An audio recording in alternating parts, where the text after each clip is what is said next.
சேப்பங்கிழங்கு வறுவல் இந்த பொடி போட்டு பண்ணலாங்க. எப்படி பண்ணலான்னு பார்க்கலாம்.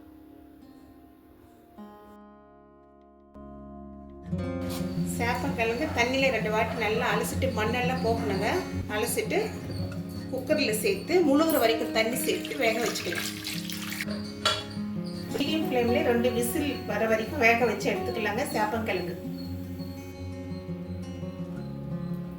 மீடியம் ஃப்ளேமில் 2 விசில் எடுத்துருச்சுங்க.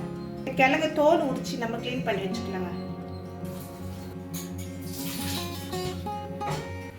இந்த மாதிரி கட் பண்ணி எடுத்துக்கலாங்க.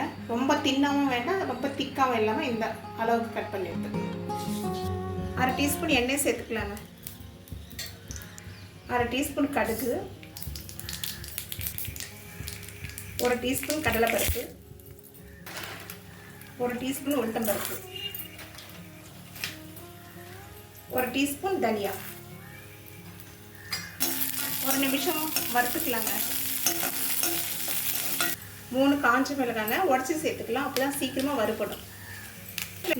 லோ ஃப்ளேமில் வறுத்துக்கலாங்க. எல்லாம் பொன்னிறம் ஆகிற வரைக்கும் வறுத்துக்கலாங்க. வறுப்பட்டுடுச்சுங்க. இப்போ நம்ம ஆற வச்சுக்கலாங்க. பருப்பு ஆறிடுச்சுங்க. மிக்ஸி ஜாருக்கு மாற்றிட்டு இதை நைஸாக அரைச்சிக்கலாம். 2 டேபிள் ஸ்பூன் எண்ணெய் சேர்த்துக்கலாங்க. 1/2 டீஸ்பூன் சீரகம், கொஞ்சம் கருவேப்பிலை, மீடியம் சைஸ் வெங்காயம் ஒன்று இந்த மாதிரி கட் பண்ணி சேர்த்துக்கலாம். வெங்காயம் ஒரு 60% வதக்கிக்கலாங்க. இது நல்லா பொன்னிறம் ஆகிற வரைக்கும் வதக்கலாங்க. ஒரு பச்சை மிளகாய் நைஸாக கட் பண்ணி சேர்த்துக்கலாம். 1/4 டீஸ்பூன் மஞ்சள் சேர்த்துக்கலாம். ஒரு சின்ன தக்காளிங்க இந்த மாதிரி கட் பண்ணி சேர்த்துக்கலாம். தக்காளி நல்லா குழையணுங்க. அது வரைக்கும் நம்ம ஸ்லோ ஃப்ளேமில் வதக்கிக்கலாம்.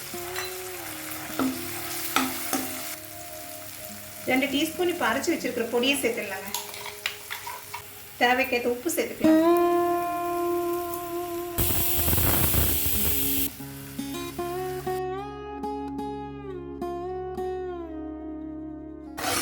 இந்த மசாலாலாம் அந்த கிழங்குக்கு படுற மாதிரி நல்லா கலந்துக்கலாங்க. லோ ஃப்ளேமில் வச்சு நம்ம ரோஸ்ட் பண்ணிக்கலாங்க. இடையில மறுபடியும் திருப்பியும் போட்டு ரோஸ்ட் பண்ணிக்கலாங்க. இந்த பக்கம் அந்த பக்கம் திருப்பி போட்டுக்கலாம்.